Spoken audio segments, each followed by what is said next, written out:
তোমাকে ছাড়া ভালো লাগে না। তুমি দুবাইয়ে ওই যে গেছো, মাসে একবার করে ফোন করো। কেন প্রতিদিন ফোন করলে তোমার দোষ কোথায় হয়? এতদিন পর হাসিনা আমাকে ফোন করছে। তা কেমন আছো তুমি সোনা? হ্যাঁ, আমি আলহামদুলিল্লাহ ভালো আছি। আমি একটা প্রস্তাব নিয়ে এসেছি। তুমি শুধু যুদ্ধ করতেছো করতেছো বলে বাংলাদেশের সাথে যুদ্ধ করতেছো না।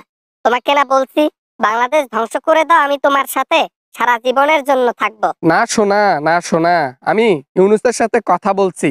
ও যেভাবে কনফিডেন্সলি কথা বলছে না, তাতে আমার একেবারে পেশাব বের হয়ে গেছে, আমার প্যান্ট গরম হয়ে গেছে। এত কনফিডেন্স কারো আমি দেখি নাই। আরে ভয় পাও কেন? এদিকে তুমি বন্যার পানি ছেড়ে দিবা, ওদিকে উপর থেকে শুধু রকেটের মাধ্যমে যুদ্ধ করবা, প্লেনের মাধ্যমে যুদ্ধ করবা, বিমান দিয়ে যুদ্ধ করবা। তোমার হার হবে না তো, তুমি জিতবা ইনশাআল্লাহ। তারপর আমি আসতেছি। অনেক ভেবেচিন্তে দেখলাম স্বাধীন রাষ্ট্রের মধ্যে যুদ্ধ করা খুব কঠিন একটা ব্যাপার।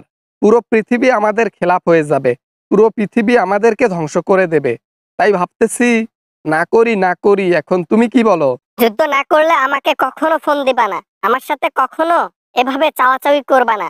আমি তোমার সাথে কখনো শুভ না। আমার ইজ্জত যত দিয়েছি তার চাইতে বেশি আমি তোমাকে ভালোবাসি। তুমি আমার একটা চাওয়া পূরণ করবা না? হীরা চাও, মুক্তা চাও, টাকা চাও, যা চাও, সম্পত্তি চাও, বাড়ি চাও, গাড়ি চাও, দিব। কিন্তু যে প্রস্তাব রাখতেছো সে প্রস্তাব আসলে বলা সহজ, করাটা খুব কঠিন। তাই ভেবেচিন্তে কাজ করতে হবে, বুঝছো হাসু? বুঝছি বুঝছি, তুমি ভয় পাইছো, তুমি ভয় পাইছো। তোমার দেশে আমি যদি থাকতাম না, আর আমি যদি তোমার মতো ক্ষমতায় থাকতাম, বাংলাদেশের সাথে সেকেন্ডে যুদ্ধ লাগাই দিতাম।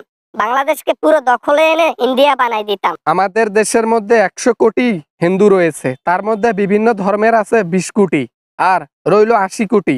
80 কোটি হিন্দু দিয়ে লড়তে আমরা কেমনে পারবো? কখনোই পারবো না। মানুষ দিয়ে কখনো যুদ্ধ করলে জিততে পারবো না। 80 কোটি হিন্দু দিয়ে তুমি 18 কোটি হিন্দুকে ঘায়েল করতে পারবা না, এইটা কোনো কথা বললা? হ্যাঁ, ওরা যদি একটা নিঃশ্বাস ফেলায় 80 কোটি লোক, তাতে তো 18 কোটি লোক মারা যাবে। তুমি কি সব যা তা বলো না, আমার মাথায় ঢুকে না। আমাদের দেশে 25 কোটি মুসলমান আছে, রইল কত হইল? 25 আর 18, তাহলে কত হলো হিসাব করে দেখো। আর আশপাশ দেশে আছে, আফগানিস্তান আছে, তারপর হচ্ছে পাকিস্তান আছে, এরা মিলে কত হবে জানো? সবকিছু হিসাব করছো? মুসলমান হিন্দু লড়াই করলে মুসলমানদেরই জয় হবে। তাইলে কি তুমি যুদ্ধ করবা না? তুমি আমার চাওয়াটা তুমি মেনে নিবা না? আমার চাওয়াটা তুমি আমাকে দিবা না? এটা কোনো কথা বললা? এই এই তুমি আমাকে ভালোবাসো? হ্যাঁ, বাংলাদেশ দখল করবা, বাংলাদেশে আক্রমণ করবা, সেটাই পারতেছো না, যত অজুহাত। তা অজুহাত আসবে না? সব তো পজিটিভ অজুহাত, একটাও তো নেগেটিভ না। আমি যেই পর্যন্ত পৌঁছাতে পারি না সেই পর্যন্ত ইউনুস বসে সেখানে চা খায়, ডেইলি মুলাকাত করে, আমি তো সেখানে যাইতেই পারি না। তাহলে ভেবে দেখো। তোমার সাথে তোমার সাথে আর কথা বলবো না। তোমাকে আর আমি কিচ্ছু দেব না, ভালোবাসবো না। আমি তোমাকে ছেড়ে দেব, ডিভোর্স দেব, আর কখনো তোমার নাম মুখে নেব না। তুমি আমার ছোট্ট একটা চাওয়া পূরণ করো নাই। I hate you Modi, I hate you. এই চাওয়াটা পূরণ করতে পারবো না সোনা, রেখো না ফোনটা। হ্যালো, রেখো না বাবু, রেখো না ফোনটা। এই চাওয়াটা বাদে অন্য যা কিছু চাও আমি এনে দেব, তারপরে এই চাওয়াটা চেও না। আমি পারবো না এটা দিতে, মরে যাবো সোনা। হ্যালো। হ্যালো বন্ধুরা, আশা করি সবাই ভালো আছেন। আমিও অনেক ভালো আছি। ভিডিওটা কেমন লাগছে তা কমেন্ট করে জানাবেন। ভিডিও ভালো লাগলে অবশ্যই একটা লাইক করবেন, আর চ্যানেলে নতুন হয়ে থাকলে অবশ্যই চ্যানেলটি সাবস্ক্রাইব করবেন। দেখা হবে এরকম মজার ভিডিও নিয়ে আবারও আপনাদের সঙ্গে। সবাই ভালো থাকবেন, সবাই সুস্থ থাকবেন। আল্লাহ হাফিজ।